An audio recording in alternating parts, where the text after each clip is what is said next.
তোমরাও যদি আমার মতো হেয়ার ফল এবং ড্যান্ড্রফের কারণে ভোগো তাহলে অবশ্যই এই রেমেডিটি একবার অ্যাপ্লাই করে দেখো। আর এই অয়েলটি ব্যবহার করে আমি খুবই উপকার পেয়েছি। গত 6 মাস ধরে এই হেয়ার অয়েলটি আমি ব্যবহার করছি। তো এই হেয়ার অয়েলটি বানানোর জন্য কিছুই না, বাড়িতে থাকা সামান্য উপকরণ দিয়ে আপনি চটজলদি তৈরি করে নিতে পারবেন। এই রেমেডিটি যদি আপনিও বাড়িতে বানিয়ে ব্যবহার করতে পারেন তাহলে আমি 100% গ্যারান্টি দিয়ে বলতে পারি আপনারা তাহলে একটা খুব ভালো রেজাল্ট পাবেন। আর এই তেলটা আমি মোটামুটি 2বার মতো বাড়িতে বানিয়েছিলাম, তো শেষ হয়ে গেছে। আজ আবার বানাবো, তাই ভাবলাম আপনাদের সঙ্গে শেয়ার করি। তো চলো এবার বলি, তো এই হেয়ার অয়েলটা বানানোর জন্য আমার কি কি লাগবে এবং কিভাবে বানাবো সেটাই বলবো এবার। তো আমি তেলটা বানানোর জন্য এখানে নেব শালিমারের কোকোনাট অয়েল। তো আপনারা শুধুমাত্র কোকোনাট অয়েলই ব্যবহার করবেন এক্ষেত্রে। এরপর গ্যাসটিকে অন করে লো ফ্লেমে রেখে দেবেন। যখন দেখবেন তেলটা অতিরিক্ত গরম হয়ে গেছে তখন আবার গ্যাসটিকে বন্ধ করে দেবেন, আবার কিছুক্ষণ পর চালাবেন। কারণ তেলটি যদি অতিরিক্ত গরম হয়ে যায় তাহলে পুড়ে যাবে, তখন তেলটা কোনো রকম কাজ দেবে না। এরপর এতে আমি অ্যাড করব 2 চামচ কালো জিরে, 2 চামচ মেথি। তো এগুলো একটু হামাল দিস্তায় ক্রাশ করে নিয়েছিলাম।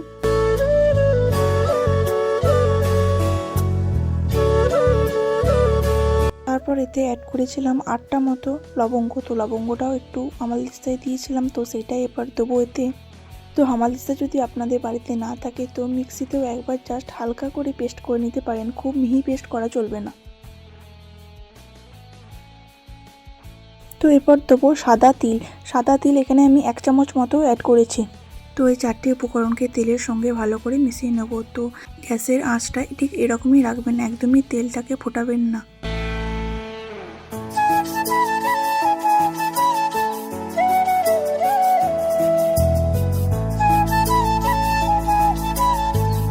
এরপর এতে আমি অ্যাড করব শুকানো আমলকি। তো আমি এখানে 3টে মতো আমলকি দিয়েছিলাম।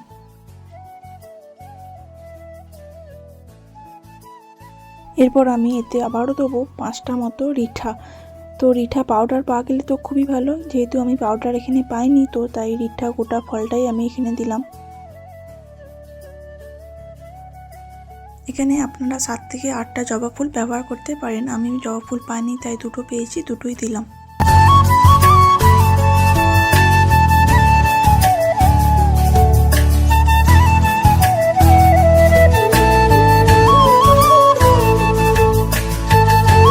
তারপর আমি এতে অ্যাড করেছি আদা। এরপর আমি এতে অ্যাড করব 2 থেকে 3 চামচ মতো শিকাকাই পাউডার। এই হোমমেড তেলটি বানানোর সময় শিকাকাই পাউডার এবং রিঠা দুটো খুবই প্রয়োজনীয় গুরুত্বপূর্ণ জিনিস। এখানে আমার তেলটা খুবই গরম হয়ে গেছিলো তাই আমি গ্যাসটি একবার অফ করে দিচ্ছি। তো 5 থেকে 2 মিনিট পরে আবারও চালাবো। এরপর অ্যাড করব এতে কারি পাতা। তো আমি এখানে 3-4টে ডালের মতো কারি পাতা দিয়েছিলাম। আর অ্যাড করব এখানে 1 চামচ মতো ক্যাস্টর অয়েল। ডাবরের ক্যাস্টর অয়েলটি আমি এখানে ব্যবহার করেছি।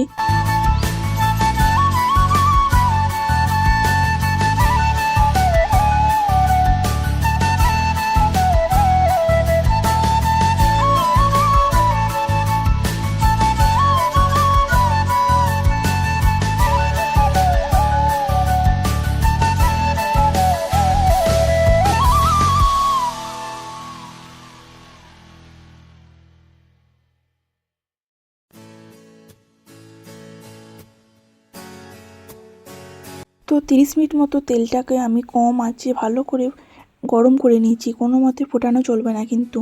তো আমার গরম হয়ে যাওয়ার পর তেলের রঙটা কিন্তু বেশ চেঞ্জ হয়ে সবুজ হয়ে গেছে। তো বেশ একটা ভালো স্মেলও আসছে তেলটা থেকে, কোনো রকম খারাপ গন্ধ বা কিছু আসেনি। বেশ এই হোমমেড তেলটি ব্যবহার করার সাথে নিজের হেলথেরও অনেক রকম খেয়াল রাখতে হবে, যাতে চুল ভালো থাকে, হেলথ ভালো থাকে, তবেই আমাদের চুলে ভালো গ্রো আসবে এবং গ্রোথ হবে।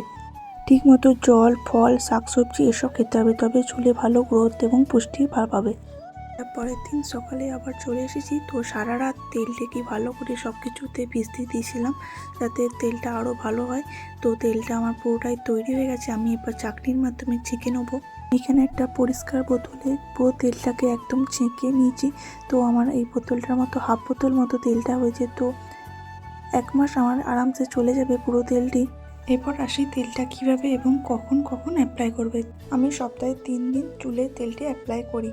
তেলটা চুলে অ্যাপ্লাই করার আগে ভালো মতো চুলটা আঁচড়ে নেবে। তারপর শীতে করে করে পুরো স্ক্যাল্পে এবং ডগা পর্যন্ত ভালো করে তেলটাকে ম্যাসাজ করবে। তো এই হেয়ার অয়েলটা লাগানোর পর থেকে তো বেশ ভালো আমার চুলে গ্রো এসেছে, হেয়ার ফল কমেছে, হ্যান্ড ড্যান্ড্রফ থেকেও মুক্তি পেয়েছি। তো আস্তে আস্তে চুলও আমার লম্বা হচ্ছে, তো আগের থেকে অনেক ভালো আছে। তো আগে আমার চুলটা হেয়ারটা কী অবস্থায় ছিল সেটার পিক একটা পাশে আমি আপলোড করে দেবো। অবশ্যই এই রেমেডিটি একবার অ্যাপ্লাই করে দেখুন, বেশ ভালো ফল পাবেন। আমার ভিডিওটি দেখে যদি আপনার কোনো উপকার হয় তাহলে অবশ্যই কমেন্টে জানাবেন, এবং ভিডিওটি যদি পুরো ভালো লাগে তাহলে অবশ্যই একটা লাইক, কমেন্ট এবং সাবস্ক্রাইব করতে একদম ভুলবেন না। আর আপনি যদি আমার চ্যানেলটি সাবস্ক্রাইব করে রাখেন তাহলে আমার নিত্য নতুন ভিডিও আপনার নোটিফিকেশানে পৌঁছে যাবে। দাস কিচেন অ্যান্ড ব্লগে আমি সাধারণত ডেলি লাইফে যা যা কিছু করে থাকি এবং আমার যেটা ভালো লাগে আমি সেটাই এই চ্যানেলে আপলোড করে থাকি। সকলকে অসংখ্য ধন্যবাদ আমার পুরো ভিডিওটি দেখার জন্য।